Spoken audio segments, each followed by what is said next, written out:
a nail biter. The show hasn't started yet. We're tapping people on the shoulder, Hootie, to let them know to chime in.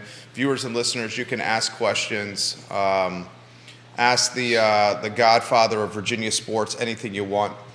A tough loss. I don't think neither you nor I are one for moral victories, but we were talking about this in the pre-production meeting. 4 losses by 3 points or less, Hootie. Yeah, it's almost like the team has been snake bitten in some aspects. Certainly early on, most of those things were self-inflicted, and it cost them potential wins. But down at Miami, they played a pretty solid football game. They had no penalties for the first time in a game since Bronco Mendenhall's first game here in 2016, and did some really good things, but it just wasn't enough. And I don't know, maybe this team is going to have to go back or maybe in the off season go talk to somebody who's really good at like a sports psychologist or something? In winning overtime games. They're terrible in overtime. We'll talk about it, guys. Yeah. Give the show a like and a share anywhere you are watching. If you're watching on Twitter, give us a retweet. The viewers and listeners, you are encouraged to ask questions. Type in the questions on social media. We aggregate them with our software. It's synonymous with calling into a sports talk show and vetting your frustrations, venting your frustrations, or just asking the godfather of Virginia sports, Hootie Ratcliffe, some questions today. I'll highlight some of the viewers and listeners that are watching the program and some of the areas that are watching the show. Holly Foster in Henrico, hello. Bill McChesney, the mayor of McIntyre. Travis Hackworth is watching in Danville. John Snow on Pantops. Kevin Higgins in Greenwood. Albert Graves, you know ACC Sports Inside and Out. Welcome to the broadcast, my friend. Katie Pearl, Kristen Smith in Keswick. Eric Thompson, Georgia Gilmer, Aaron King, Mr. DL. Lauren in Keswick, Bob Yarborough in Redfields, Bellamy Brown, Nathan King, Jamie Turner, Scott Thorpe, Andre Xavier. We got Lynchburg, we got Richmond, we got Short Pump, we got Norfolk, Virginia Beach, all over Hampton Roads right now. The Baltimore area's in the house. Folks all outside Philadelphia watching the program as we speak. DC, McLean, Atlanta. Welcome to the broadcast. We'll talk Virginia sports, guys. I think we got a Scott Ratcliffe special. Like a Saturday night special to lead the show with the intro. Judah Wickower, cue the intro when you're ready. I think we're going to have some spooky music as well, courtesy of one Judah Wickower with some images and some production of Scott Ratcliffe. It's a good combo right there. Amen, brother. 2 good guys. 2 very talented guys.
Guys, welcome to the Jerry and Jerry Show. This is Tuesday morning in downtown Charlottesville. We're about a mile and change from Scott Stadium, the home for the Georgia Tech UVA football game. And I haven't said this, I think, in some time on this network and on this talk show.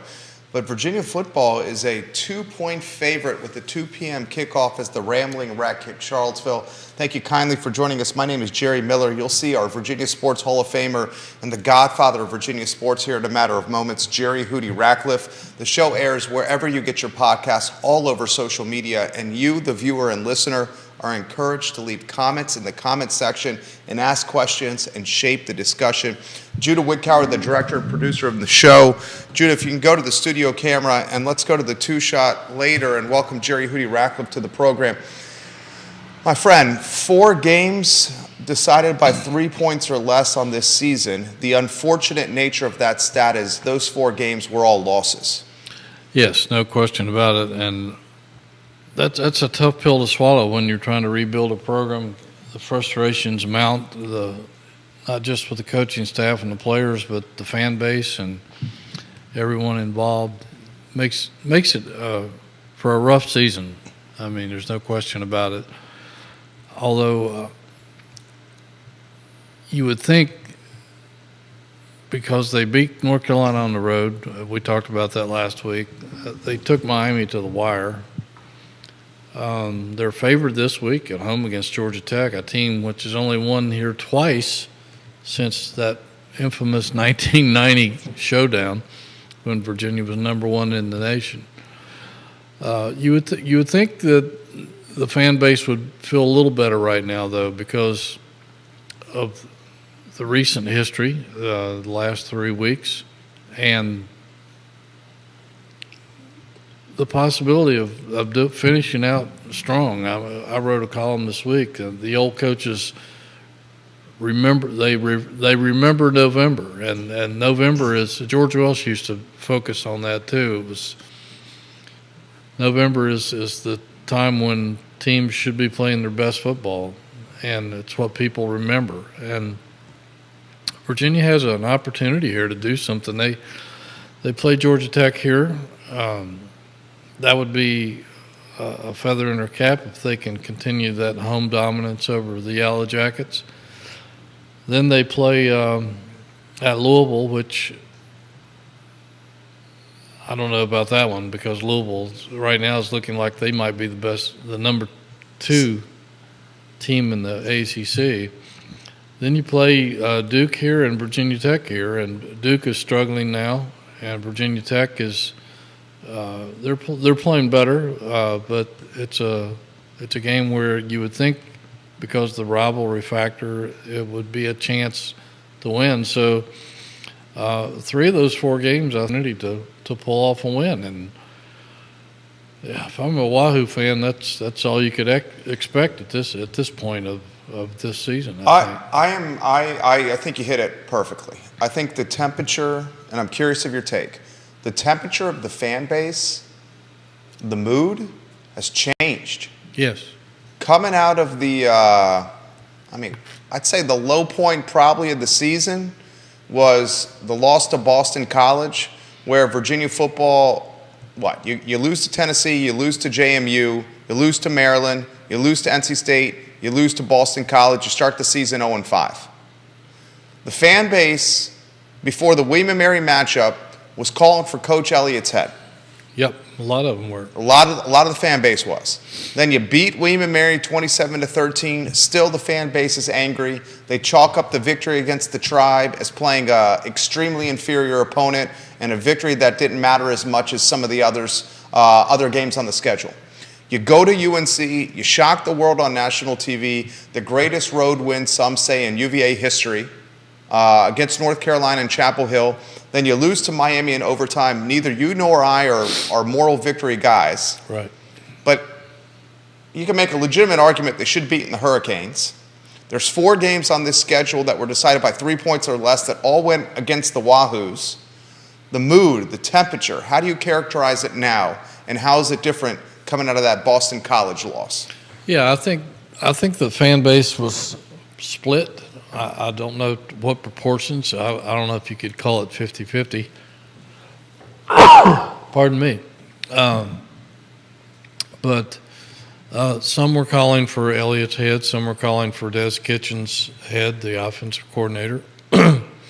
Some people were on board saying, hey, give the guy a chance. He deserves to get another recruiting class in here. Which you were. Get his own personnel that can run his system.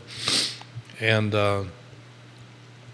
I think that has cooled off considerably after the North Carolina win. That was a huge feather in Virginia's cap, pulling off, beating a number 10 team in the country on the road. Now, some of the glitter has come off that after last week when Georgia Tech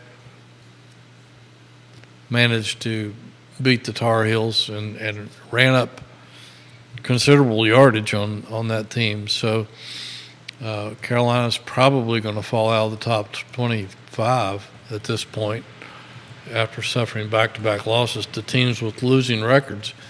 But still, anytime you beat North Carolina and on the road, it's a good thing for Virginia. And coming in here now, taking Miami to the wire down there, that game could have gone either way. 100%. You wouldn't think, looking on paper, that Virginia and Miami's football program are on par. But Virginia has played Miami closer than any opponent they've had in recent years.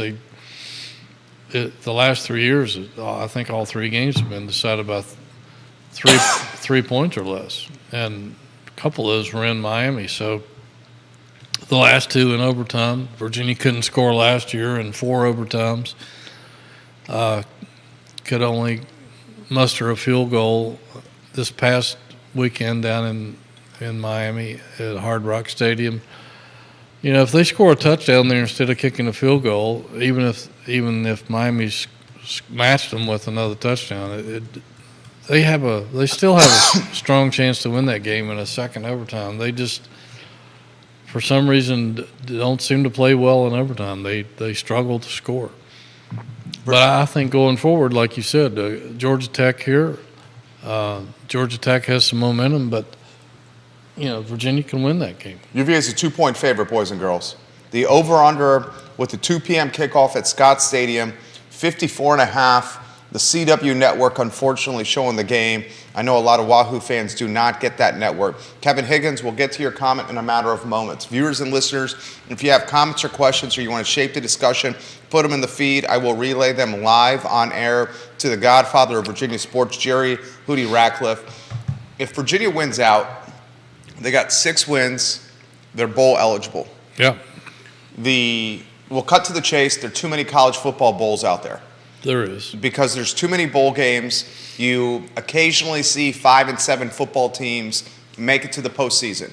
So that means if Virginia wins 3 of the next 4 games, they could finish 5 and 7 and could have a chance, a hope and a prayer to make the playoffs in one of those lower tier bowls. I'll put it that way. It's putting it nicely.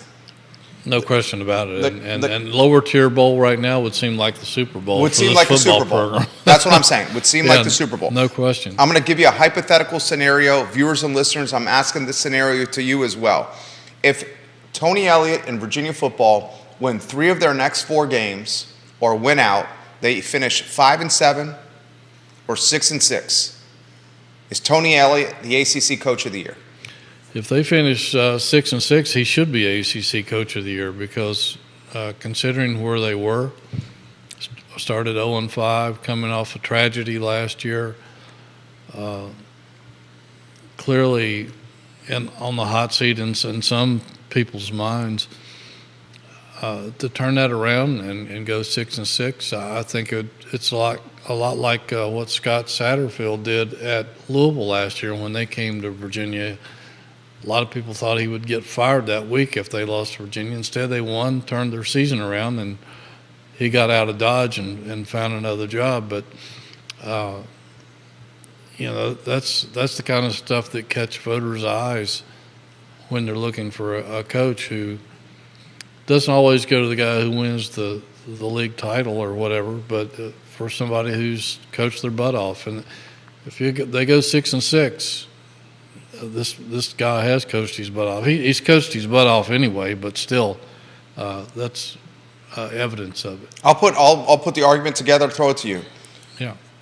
You have a tragedy, mass murder last year. Season cut short. You start the year 0-5. Your projected starting quarterback, Jay Woolfolk, says, I'm not going to play quarterback. I'm just going to focus on baseball. You bring in a transfer in Musket, who was in the preseason thought to be the backup quarterback. He comes from a lower tier of football. He's playing big-time football. Woolfolk says, I'm going to play baseball. Musket comes in, gets hurt against Tennessee in the opener. You get blown out by Tennessee. You lose to James Madison University. That loss could be chalked up to maybe not coming out of the locker room the right way after a torrential downpour. You got half the fan base, I'll be realistic, a portion of the fan base calling for the coach's head or the offensive coordinator's head. You beat William & Mary, you beat North Carolina on the road, and you have a chance to finish 5-7 or 6-6. Let's see how the cards play out. That has all the makings, to me, of a potential Coach of the Year resume. Yeah, I totally agree with you. I mean, if they win 3 of the last 4, that means they've won 5 of their last 6, 7 games. That's pretty darn good. Strong way to finish. And when we say they remember November, that certainly would be a November to remember for the right reasons. I mean, you just look at it, and on paper, that they have a chance in at least 3 of those games, if not 4. Going out to Louisville won't be easy because Virginia traditionally doesn't play that well out there. And Louisville's pretty darn good. They have a new coaching staff who's got their act together. They have some talent in that program and could be the number 2 team in the ACC. We'll have to see how that goes. Louisville only has to face Virginia Tech, Virginia, and Miami to finish the season. So I think the schedule favors them for finishing number 2 and playing Florida State in the ACC championship game in Charlotte in December. But yeah, the fact that Virginia's in position to do this is something that I think if you'd have told Virginia fans when they were 0-5, hey, you still have a chance to go to a bowl game, as remote as it may seem, they would have laughed you out of the building. 100%. 100%. And here we are. It's a distinct possibility. And other positives to highlight for Virginia football. Anthony Calandria still has a red shirt intact. He does. Muskett is showing he has maybe more upside than we gave him credit for. Right. Muskett's got another year. Mm-hmm. Calandria, from everything we're reading, is committed to the program. I mean, you're intimately tied to this program. You know it inside and out. Yeah. I read you. I'll cut to the chase. I read JerryRatcliffe.com. Yeah, they Tony and his coaches have talked to the Calandria family, and they're all on board with this plan. Things can always change. Of course. You never know. But, if Muskett gets hurt, they'll have to burn his redshirt year anyway. But that's the plan. If they don't have to play him, they won't. And he's good with coming back next year and competing for the starting job with Muskett. I mean, this 2-6 football team, Wahoos are 2-6 right now on the season, and they're 1-3 in conference play. They're not playing like a 2-6 football team. No, not at all. This 2-6 football team looks like it can beat anyone left on its schedule except for maybe Louisville. And the only reason we're highlighting Louisville is because they're 7-1 on the season, 4-1 in conference play, and in the driver's seat to play for an ACC championship against what is clear-cut the best football team in the conference, the Florida State Seminoles. Virginia against Georgia Tech, a 2-point favorite with the 54.5 point over-under, kickoff at 2 o'clock. Talk to me about this Ramblin' Wreck Wahoo matchup. Yeah, it's pretty interesting. I would think these teams would be fairly even on paper when you look at them. They're coming off a 46-42 comeback shocker at home against North Carolina, and in some ways I wasn't that surprised by that because Carolina looked vulnerable. They looked vulnerable. I think Virginia exposed some things with the outside zone running play, that offense that Virginia has mastered over the past few weeks. Georgia Tech did the same thing. And Andrew Jones, who we had on a podcast the week of the Carolina game, I ran into him at the ACC Basketball Media Day last Wednesday in Charlotte, and he said, Carolina's fans are terrified of going to Georgia Tech this weekend because Carolina just doesn't play well in Atlanta, and he was right. And Haynes King, their quarterback from Texas, Georgia Tech's quarterback, who most fans in the ACC probably had never even heard of, was ACC quarterback of the week. He was one of the national quarterbacks of the week. He had he accounted for 377 of Georgia Tech's 635 yards in total offense against the Tar Heels. They have some of the fastest receivers that Virginia's going to see all season. And you think back at some of those great Georgia Tech teams with when they ran the triple option, and even they couldn't put up 635 yards offense on Carolina, but these guys did. So it's Georgia Tech's got a lot to play for. They really do, and they're kind of like Virginia. They had a new coach that took over as an interim guy last year. He was on Nick Saban's staff before he came back to his alma mater. He's got a lot of pride in his program. He's trying to build something there in Atlanta. So, they're kind of in the same boat as Virginia. They're trying to, finish strong and give their fans some hope for the future. Ramblin' Wreck 4-4 on the season overall, 3-2 in conference play. Get this, Georgia Tech, 254 points scored on the season, 254 points allowed on the year. Georgia Tech, again, 4-4 overall, 3-2 in conference play. They closed the season, the Yellow Jackets, at Virginia this Saturday, at Clemson. Clemson looks vulnerable. We got comments coming in from viewers and listeners for you about Clemson. Home against Syracuse, and they always close against the Georgia Bulldogs to end the campaign. So they're at Virginia, at Clemson, Syracuse, and Georgia. 2 more wins to get bowl eligible. Georgia Tech has got a lot to play for. This question comes in from Greenwood, Virginia, from Kevin Higgins. He's a football coach locally. He watches the show religiously. He said, Hootie, I'd love your take on the effect of Tony Elliott's departure and what the impact it has had on Clemson football.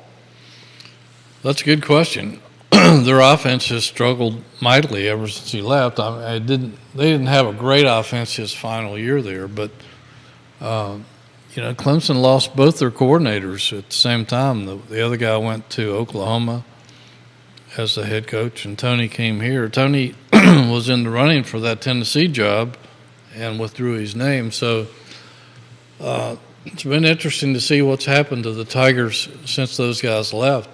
In fact, Dabo Swinney has replaced the guy who replaced Tony Elliott.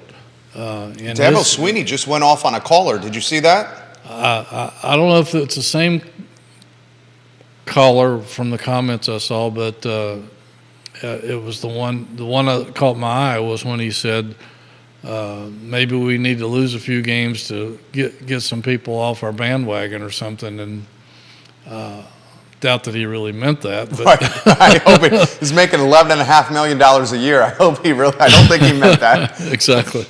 But, it's been weird watching what's happened to Clemson. I knew they weren't on par with the teams that were making the college football playoffs in the past, but I still think that they have recruited well enough to be much better than what they've shown us so far. They've been very vulnerable. I think I won't say it was a mistake or that they totally missed on this new quarterback, Cade Klubnik out of Texas. He was heralded as the top quarterback candidate in the country when he came in there, and that they essentially put him in last year in the bowl game and ran off their starter, whose name I struggled to pronounce, Ugalele or something like that, who's having a good year out at Oregon State. But Klubnik has made a lot of mistakes in the games I've seen, and maybe you can't blame all the losing on the quarterback, but he's certainly a part of it. Their defense hasn't been the typical Clemson defense we've seen either. So perhaps Tony Elliott's departure did have more of an impact than people had previously thought. Tony Elliott, guys, the fan base rallying around the head coach and the staff right now. Comments are coming in fast and furious. Bill, thank you for interacting with the program. Grayson's watching in North Downtown, and he's got a question for Jerry Ratcliffe. He says, Tony Muskett looks like he's improving with every single game. Would Tony Muskett not be the front runner to be the starter going into next year? Well, he certainly would, especially if he finishes off this campaign in a good fashion, which there's no indication that he won't. I think that's why he won the job in training camp, was that he wasn't going to make a lot of mistakes. So we've talked about this a lot this season, Jerry, and that he doesn't have to be a superstar. He doesn't have to be Peyton Manning or something, or even Drake May for that matter. He just needs to be a serviceable guy, and he knows this. He's the first to point out. He says, I want to be like the point guard in basketball. I want to get the ball in the hands of my playmakers, and he's done a really good job of that. He's a guy that you don't want him to beat you. To beat himself. Last week in Miami, he did a little bit of that, throwing that pick six. It was a really careless throw, and it may have cost Virginia the football game. But certainly, he's a kid who pours his heart into it. He's a very dedicated athlete. He's given up his body to help Virginia win. He's playing hurt. He's playing with a busted shoulder that's going to require surgery when the season's over. And so he's playing in pain. He's playing hurt. He's given everything he's got to this football program and his teammates, and you have to admire that. And I'm sure that's why the players are rallied around him and playing hard for him. And that makes a difference when your teammates believe in you and are inspired by you and see that you're putting everything on the line. They're going to do anything they can to help you win and to support you. But everything I've seen, he might not have as talented an arm as Calandria, but he makes better decisions. He's a veteran. He's been in the wars, football wars, and he will definitely be the favorite to start again next year. You always go with the guy who's proves it in practice, and that's the one thing where in August and the other times these coaches were seeing these guys compete every day in practice, and they don't just watch the practice, they break down the film every day after practice and see who's doing things right and who's making mistakes, and they're going to go with the guy who gives them the best chance to win. They're not going to play favorites. They are going to go with the guy who they believe can give them the best chance to win. That's what every football coach does. You got Kelsey watching in Richmond, and she wants us to talk Malik Washington. And Kelsey, you were 100% right here. Let me give Malik Washington's season totals to Jerry Hootie Ratcliffe. Yeah. 68 catches in 8 games played. This guy's averaging 8+ catches per game. This guy is averaging 117 yards per game. He's got 6 touchdowns, almost a touchdown a contest. Let's highlight the fact that this is his first year in the system. Let's highlight the fact that he's played with 2 quarterbacks, including one who's a freshman. Let's highlight the fact that they open against Tennessee. He's got 6 TDs, 935 receiving yards. This guy is leading. Washington is leading the ACC in catches. He's leading the ACC in receiving yards. He is second in receiving touchdowns. Coleman at Florida State's number 1 with 9. There's a 3-way tie in the second slot with Malik Washington, Thrash from Louisville, and the kid from NC State. And he's leading the ACC in receiving yards per game. You're looking at an all-ACC first-team wide receiver right here. Certainly should be. If he's not, there needs to be an investigation. But he's also in the top 5 in the NCAA in almost all those categories as well. And, we're talking about getting the ball into the hands of your playmakers. Muscat has done a great job of getting the ball to Washington, and they have great chemistry. They're roommates, which probably helps. I didn't know that. Yeah, and so they have incredible respect and chemistry with one another. There's only two other receivers in UVA history, Dontavian Wicks and Jermaine Crowell back in the 90s, that have had as many 100-yard receiving games in a season as Malik has. And Malik is not a big guy. He's only 5'8", 190 pounds, and he's fast. He's really fast. He's got great speed. He's got great hands. He has great instincts. He doesn't run like a receiver. That's why, one of the reasons why we've seen him do some really cool things. He'll catch the ball and breaks tackles. He runs more like a running back once he catches the ball than he does like a wide receiver. So this guy is incredibly talented, and he could end up breaking some records in only one season here in Virginia football. Right now he's the most dangerous guy on the football field. By far. You want to get the ball in his hands as much as possible, and they target him at least 15 times a game, and maybe they should increase that number somehow. 100%. She follows up with this question: what is his professional upside? There's always room for a guy who can do the things that he does. And again, his size won't help him, but as an inside receiver, you can move him around the field more.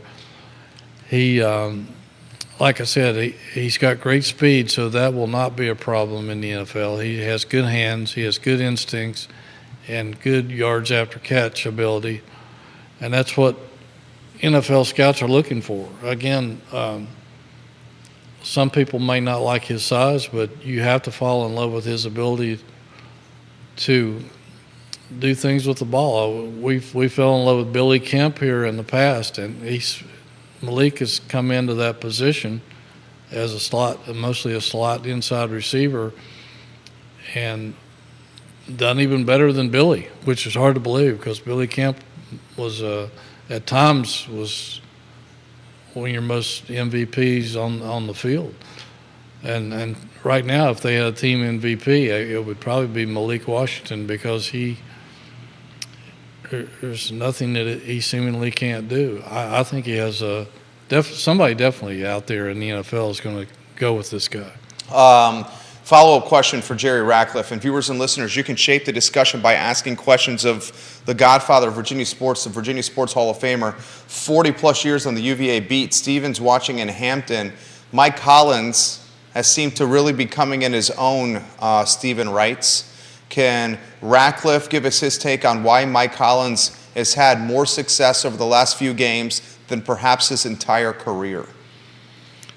Well, he's had more opportunities, for one thing, and I think he simply has gained the trust in practice of his coaching staff. They are not afraid to give him the ball under any game situations.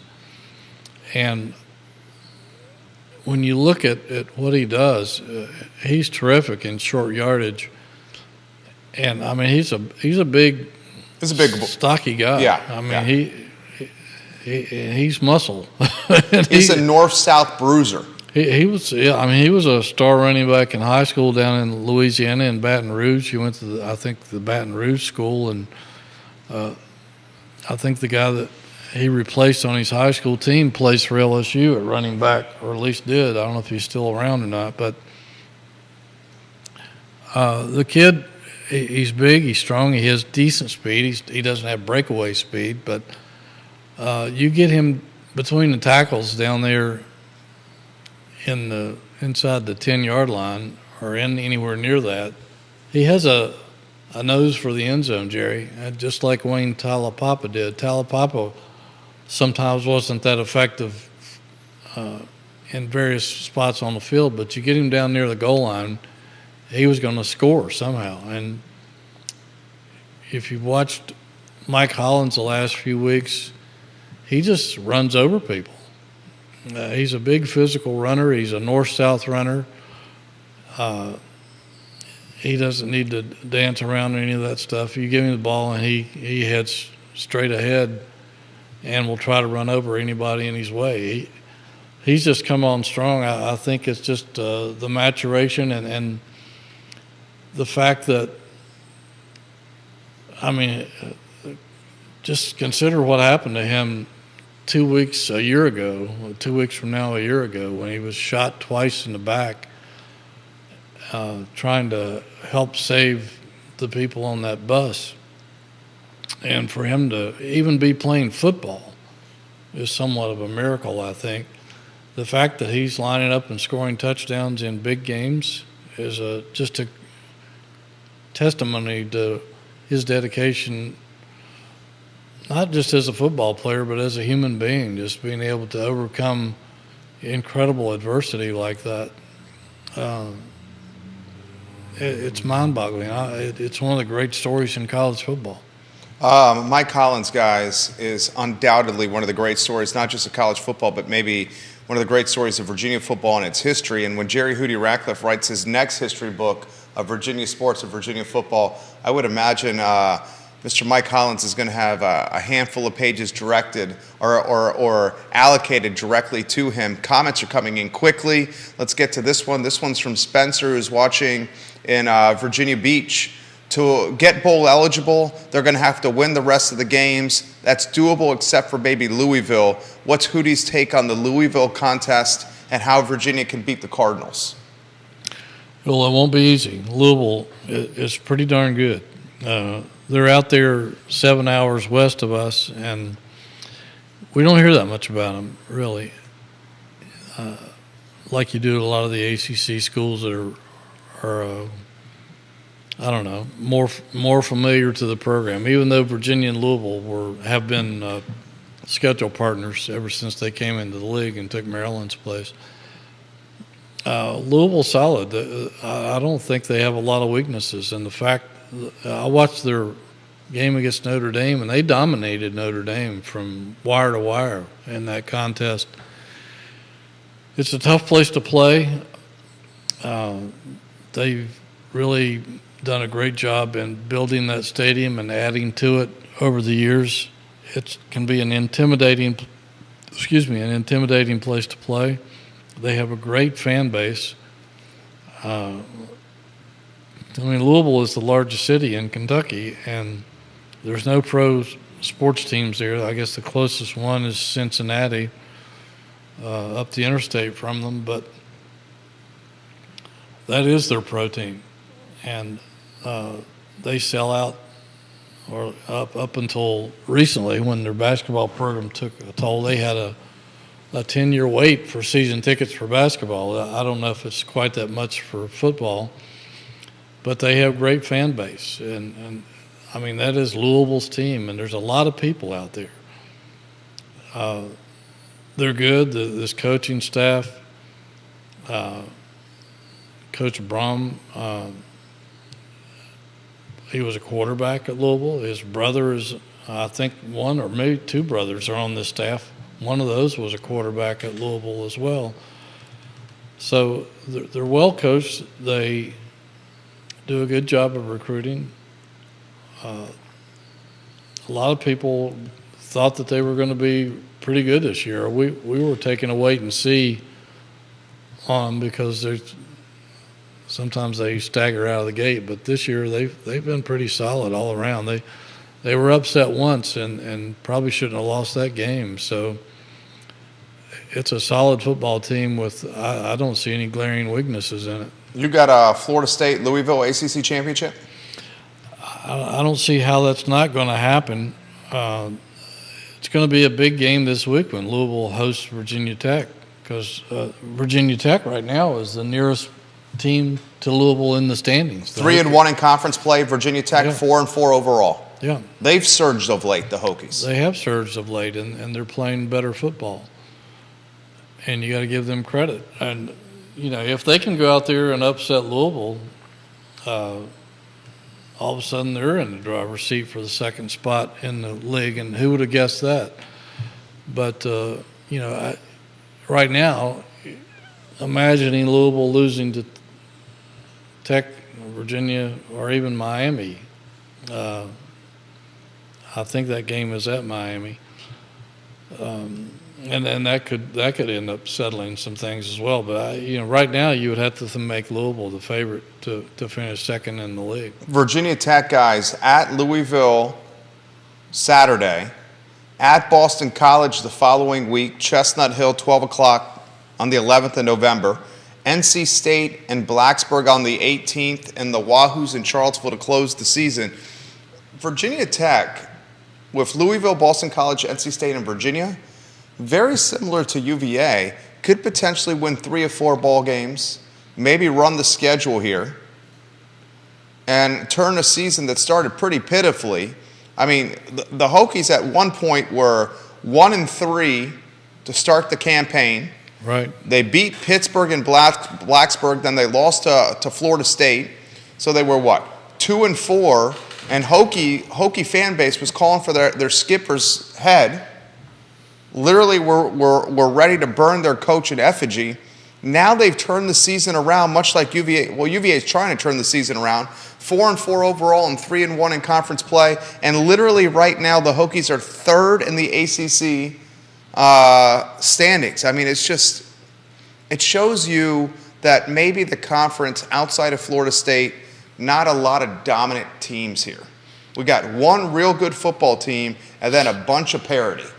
Right, and some pretty decent football teams. I think there's a lot of people who wouldn't want to play some of these teams, really, and I can understand why. I mean, you look and you take a team like Miami, who has struggled in recent weeks, but they got athletes all over the ball. Yeah, I mean, they beat the tar out of Texas A&M earlier in the season, and A&M was supposed to be pretty good this year. It hasn't turned out that way, but I don't think the league is as bad as people project it to be. I think it's gotten better in the past couple of years. So, and they're producing a lot of good NFL players as well. But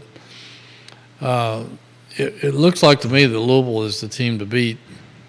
Again, nobody's safe in this league. It doesn't appear, except maybe Florida State. But everything, Louisville playing Tech and UVA at home, and then going to Miami with everything on the line, perhaps, it's a strong case to make them as the number 2 team in the league. Diego Anderson, thank you for watching the program today. We appreciate your support. Viewers and listeners, ask us some questions. We'll relay them live on air. Logan Wells Kalelo, thank you for watching the program. Florida State, number 4 in both polls. Number 4 in both polls. 4 in the AP Top 25. 4 in the coaches poll. I want to throw this to you here. The over/under for victories this year for UVA was 3.5. That's where the Vegas odds makers had total win count for UVA football, 3.5 wins. Do you take the over on 3.5 with where you're at now, or the under? Wow! So they're going to have to win 2 more games. It's going to be a tough one. I think if they beat Georgia Tech this Saturday, I think they'll get the over. Because I'm not so sold on Duke right now, especially with Riley Leonard struggling like he is at quarterback. I would think if they can beat Georgia Tech at home, I would take the over. I think they're going to beat Duke here. And then that last game of the season against the Hokies will be up in the air. But if they beat Georgia Tech, I think there's a really good chance they finish with at least 4 wins.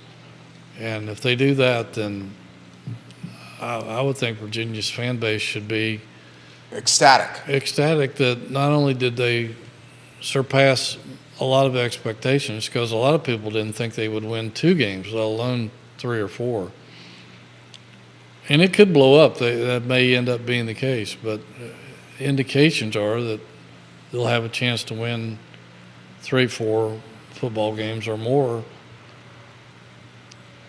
And you got to give everybody credit for hanging in there and not just folding like a tent. these guys are I don't think anybody's going to take them lightly. I've listened to Mac Brown and Mario Cristobal and other guys of late, and they had a tremendous respect for this football team. So nobody's going to take them lightly. Viewers and listeners, I see the comments coming in. We certainly appreciate you. This one is a pretty good question right here. This is from Thomas, who's watching the Baltimore area. He says, who's Hootie's vote for Coach of the Year right now? Wow, haven't even thought about it. I would say right now, if things continue on trending the way they are at this point, I would think that Coach Braum out of Louisville would end up being the ACC Coach of the Year, because just the fact that they could end up playing in the championship game in his first year is taking over the program. I think would speak volumes to his case. Yeah, my vote's the same right there. Louisville right now, if they make it to the ACC championship, even if they lose to Florida State, pretty darn good finish for the Cardinals. What are the keys to victory against Georgia Tech? I think Virginia, who's made a living off the outside zone run the past few weeks, Carolina couldn't stop it. They did a good job against Miami with it. If they can continue to do that, and Georgia Tech does the same thing, so it'll be interesting to see how Georgia Tech adjusts to that and how Virginia might have a countermeasure if Georgia Tech does adjust to that. I think that's been a big key to Virginia's success of late, that outside zone running. They have it's a thing where your blockers don't have to go man-to-man blocking. You flood a zone with blockers. They take off whoever's in their way, pick off whoever's in their way, and they have running backs who are pretty good at running that play. Particularly, I think Paris Jones, because it demands a running back who has speed, can find the running lane quickly and just explode through it. Paris Jones is really good at that. We've seen him rip off some really long runs. In fact, I'd like to see them give him the ball a little bit more. Absolutely. He has an incredible per carry average. And the other backs are maybe not quite as proficient at it as he is in terms of being a guy who bolts through that running lane, but Pace and Hollins are big enough to take some tacklers with them if they get some steam behind them. Jerry Ratcliffe. I think that's the whole key to the Georgia Tech game, is if Virginia can continue to run the football. Well, I totally agree with you. We saw against North Carolina, we saw it in spurts against the Hurricanes. When they run the football, they control time of possession, they take the pressure off of Muskett. Muskett doesn't have to be a world beater. Then the mistakes that could happen do not happen for Muskett. The defense stays fresh. The defense performs better when it's catching its breath on the sidelines. If Hollins and Jones and this running back by committee can move the football, then Virginia's upside is significantly more promising than if Muskett has to throw 30 or 40 times plus in a contest. No question about it. I've always been one, at least in college football, for the most part, where I think passing numbers are losing numbers. If you rely too heavily on the pass, it makes it awfully hard to win. You can't be a one-dimensional football team unless you just have an NFL quarterback and NFL receivers. And they don't have system. that. No, they don't. And I think that I think they've relied on Muskett a little bit with the quarterback draw, a little too much. People are catching on to that now, and I think that hurt them some at Miami. He did make a few nice gains with that, but he was caught behind the line of scrimmage a couple of times. They gave up 10 tackles for loss and 6 sacks against a really good Miami defensive front, a very intimidating group. But I think they're going to have to maybe go away from that a little bit, pick and choose a little more carefully, not overuse that play and find something else that works. This via LinkedIn, direct message on LinkedIn. Does this is from David. David, thank you for watching. Works in finance in the Richmond area. He says, he doesn't like Mr. Ratcliffe. It's either Hootie or Jerry on this talk show. Does Jerry think a coaching change with any of the assistants will happen in the offseason? I don't think so.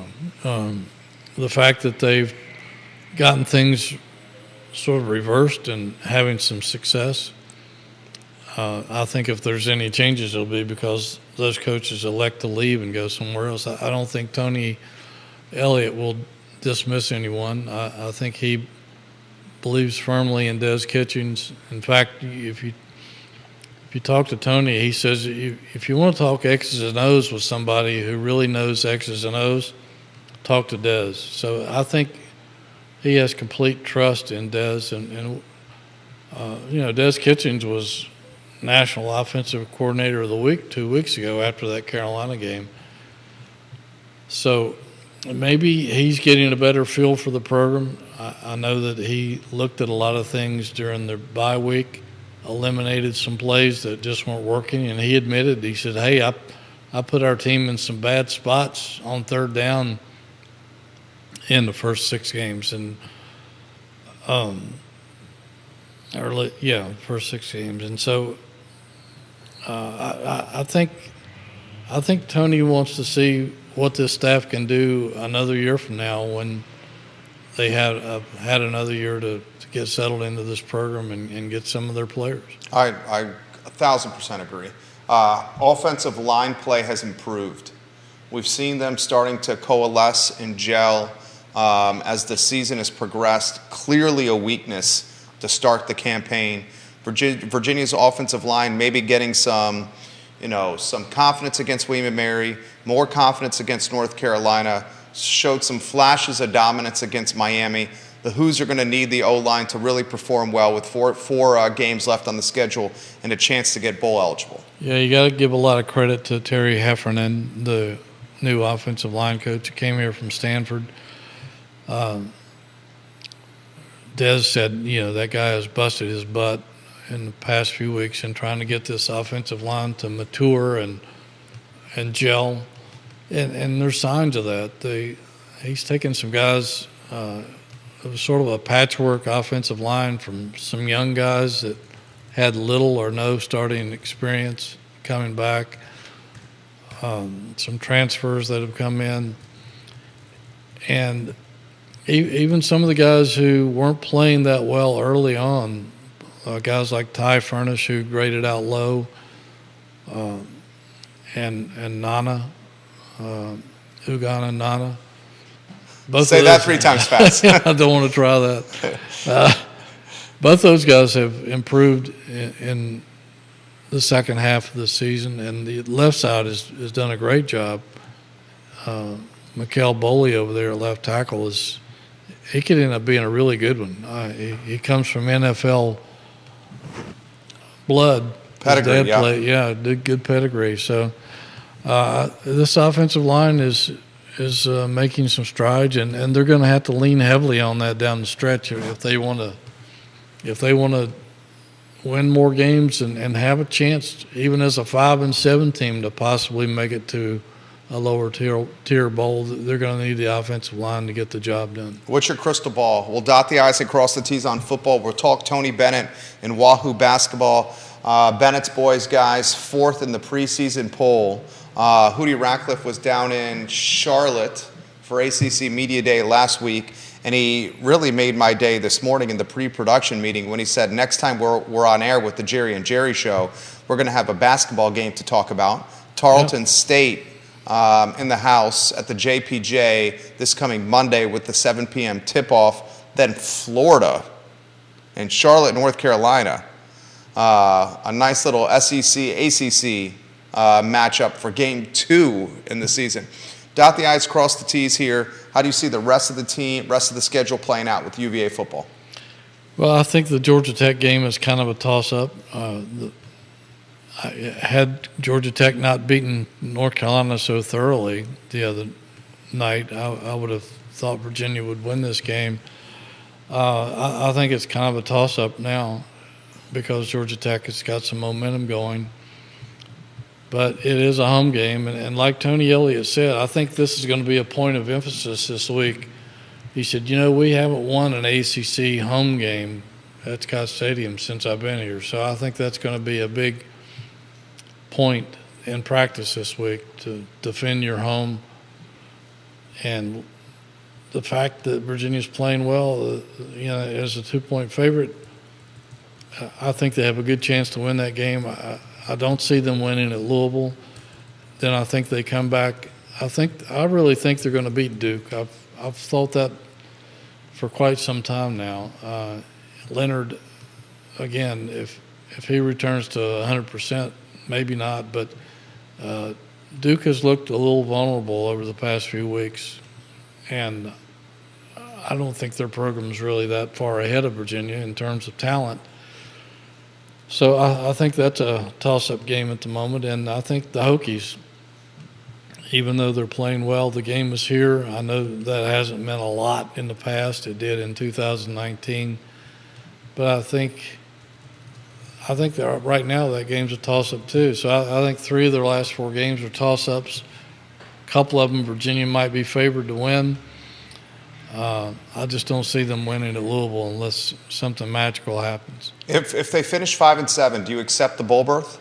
Absolutely. Same. Yeah. It's a springboard for hope for next year. Absolutely. More practice, more opportunity to figure out Tony's Elliott system, Des Kitchen system, more opportunity to figure out who the starters are for next year. I mean, I never understood the knock of not playing even in a lower tier postseason. You see this a lot with college basketball. We'll talk college basketball in a matter of moments. Just like college football, there's a lot of watered down postseason play. As a guy who's just a diehard college sports fan, I'll take any of it. Yeah, I think you hit on it exactly, Jerry. When you said extra practice, it's almost like an extra spring practice if you get to go to a bowl game, and it's really helps you bring along some of your younger players or some other guys. It's a reward for these guys. The fact that they didn't give up when they were 0-5, the fact that they can feel good about themselves going to a bowl game, getting some swag, getting some extra attention. It's a trip. They usually try to make it fun for players. And just the fact that, at that time last year, they were watching everybody else playing bowl games. They were going to funerals and mourning their lost teammates and things. So what a reward it would be for these players to experience something like that a little over a year after those senseless shootings. And, you win that bowl game, you could be 6 and yeah. I mean, you're 6-7 if you win the bowl game. Yeah. If you get in at 5-7. Yeah, 6-7. Or if you win the bowl game and you're 6-6, you could finish above 500. Yeah. So, that speaks volumes about from where this team came. One of my favorite quotes of all time, and I think it's from Anonymous, but it's don't judge me from the stars I've reached, but from the depths that I have climbed. And so that would perfectly fit this football team if they could accomplish something of that magnitude. Well said. Well said. The guy is Virginia Sports Hall of Famer. Guys, I promise we'll talk basketball. I'm seeing the comments coming in for folks wanting us to talk round ball here. 4th in the preseason poll. Was it Duke, UNC, Miami, UVA? Yeah. Well, it was Duke, Miami, UNC. Duke, Miami, UNC, UVA. 4th in the poll. This guy was down there in Charlotte. First, before we talk basketball and players, personnel, coaches, and X's and O's, put the whirlwind of media day in perspective for award-winning journalists and columnists like yourself. Well, it's kind of changed over the years, the football one more than the basketball one, but it's pretty cool because, you're in a hotel in downtown Charlotte. You're there from early morning until late in the afternoon. It's basketball manna if that's your thing. It's amazing to see some people staying at that hotel coming into the lobby or whatever and just becoming starstruck at seeing all these coaches and players that a lot of them watch on TV several times a week throughout the season. But it's a bit of a grind. You have probably even more so for the coaches and players, because not only do they have to go through the print media interviews, they have to go through Radio Row for multiple interviews from stations all over the ACC. Then they have to deal with the ACC network and ESPN TV setups there. So it's a real grind for them, because they're probably answering the same questions over and over and over again, and have to make it sound like they haven't heard the question before. Like they care about it. Yeah. And that's a gift in itself. Arnold Palmer was the best I ever saw at that. He could be asked the same question for the 1,000th time in his career, and he would answer you like he's never heard that question before. So it's a talent to do that. But it's a grind sitting there for the media as well, trying to come up and try to make things interesting, not ask stupid questions, try to find storylines and revolving your questions around those storylines. But it's a fun day. It's an interesting day. It's a long day. Holly Foster and Henrico's got a question about UVA and their swim and dive team. I'll table that question till the end of the show. Personally, I do not know much about the swim and dive team at UVA. I do appreciate your support of the show, Holly Foster and Henrico, and asking the question. Fourth in the Atlantic Coast Conference. Does the conference look deep this year? Is the conference a front runner for best conference in college basketball? Do we have an opportunity to see a couple teams in the Final Four this year from the ACC? I think it's possible, because Duke has had another great recruiting year. They had more players coming back to this team than I think they even expected. They'll probably be a team that's dominant from wire to wire.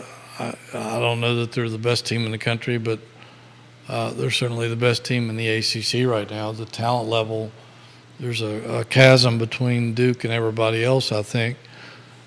But like Tony Bennett says, sometimes the best team with the best talent doesn't always win. So I think Duke certainly has a chance. Got to hand it to Jim Larrañaga down in Miami. He was in the finals last year. He's amazing. He is amazing. He's an amazing dude.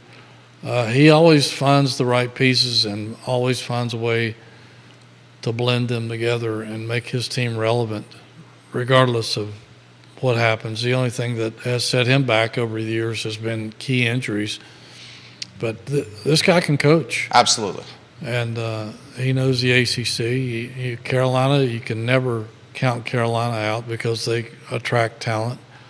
Tony Bennett loves this basketball team that he has, even though it's got 10 new faces on it. I love this basketball team. I think this team is going to be a lot of fun to watch for Virginia fans. And then after that, it might drop off a little bit, but there's some other teams there that could make things interesting as the season progresses if they can bring their teams along. Tony Bennett has got talent in the backcourt, talent in the front court, and it's got a good problem here with where the minutes going to go to which players. Maybe 8 to 10 guys could see minutes at any point this season, which is fantastic. One of the aspects I really want to highlight about this team is outside shooting. Outside shooting, perimeter shooting, three-point shooting has been an issue for this basketball team for a couple of years. On this roster, you have shooting all over the roster. Absolutely. And we were over at UVA Media Day yesterday at John Paul Jones Arena. How did that go?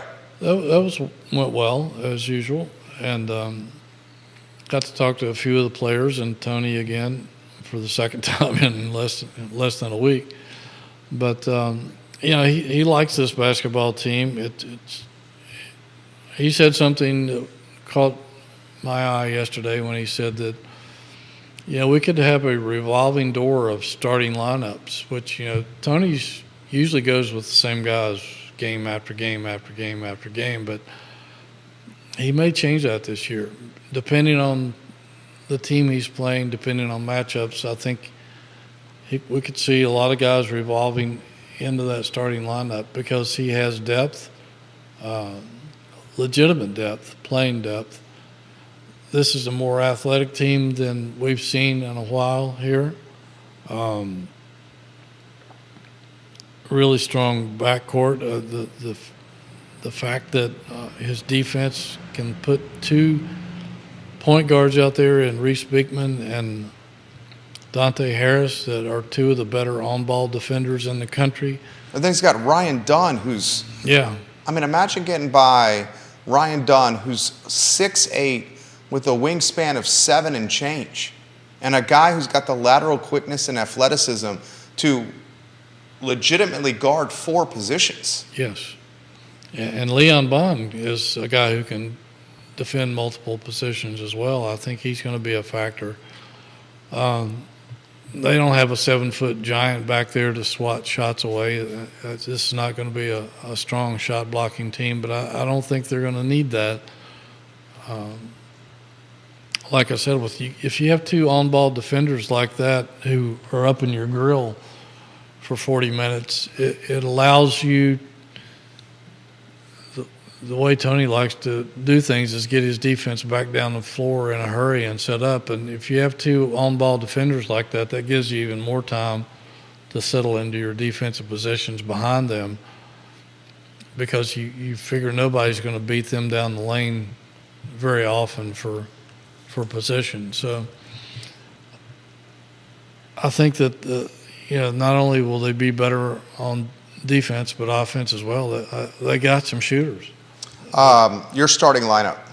Multiple people asking the question. Kevin Yancey, who's in Waynesboro here, he says, I bet my last dollar if Dabo Swinney gets fired, Tony Elliott is southbound. I kind of want to pick that one apart. I'm sure you do as well. I don't think Dabo Swinney's getting fired. I know 4-4 has got a lot of folks in Clemson frustrated. The guy's won 2 national championships in 7 years. Let's give the guy some credit here. He's got, I don't know how many 10-win-plus seasons on his resume. Dabo Swinney, I think, is safe. Furthermore, I don't think Tony Elliott would be the guy that Clemson would go after if Dabo Swinney would get fired. I think they'd probably want a more high-profile coach than Tony Elliott and Death Valley. That's just my 2 cents here. I see on four different viewers and listeners are saying, what's Ratcliffe's starting lineup for basketball? Do you agree on my... I totally agree with you. Dabo's not going anywhere. He's done too much. He has a lot of credit there over the years. They're having, sure, they've dropped off, but it's not something that they can't correct. Right. And, if any heads roll, it'll probably be some staff members. It won't be the head coach. And no, I don't think Tony Elliott would be a candidate if that job would come open, which I don't think it would unless Dabo decides to leave on his own and go somewhere else, which I don't see that happening either. No. But I agree with you. They'd go for a more high-profile candidate, somebody who's proven that they could win on that level, not just win, but win big. So, yeah, I agree with you. My starting lineup right now would be McNeely, Beekman, backcourt, Dunn, Minor probably at the post, although that could change. I think that's one of those places where Tony's talking about they could change a lot. Why, with Buchanan? Buchanan, possibly even Groves, or possibly even Dunn. But I think that it'll be Minor or Buchanan. Buchanan's a lot more physical than we thought he was, so right. I think he could be in there. A lot of people have Blake Buchanan, guys, is a first year. He's a freshman. He's listed at 6'11", 225, a kid from Idaho. A lot of folks comparing him to what was the Italian stallion? He was Argentinian. One with more talent and upside. Oh, yeah. Caffaro. Yeah, Caffaro. We pronounced these wrong. Right, for his whole career. And then finally in his last year, he's like, actually, it's pronounced this way. Can you change it? Yeah, I don't think that he's the same body type as him. He's a little more long and lean. And he's got more skill. He has definitely more skill. Yeah. He can score the basket. But he is more physical than we thought he was. And he's impressed the coaching staff a lot over the past few weeks. I think in those scrimmages against UConn and Maryland, he's shown some stuff.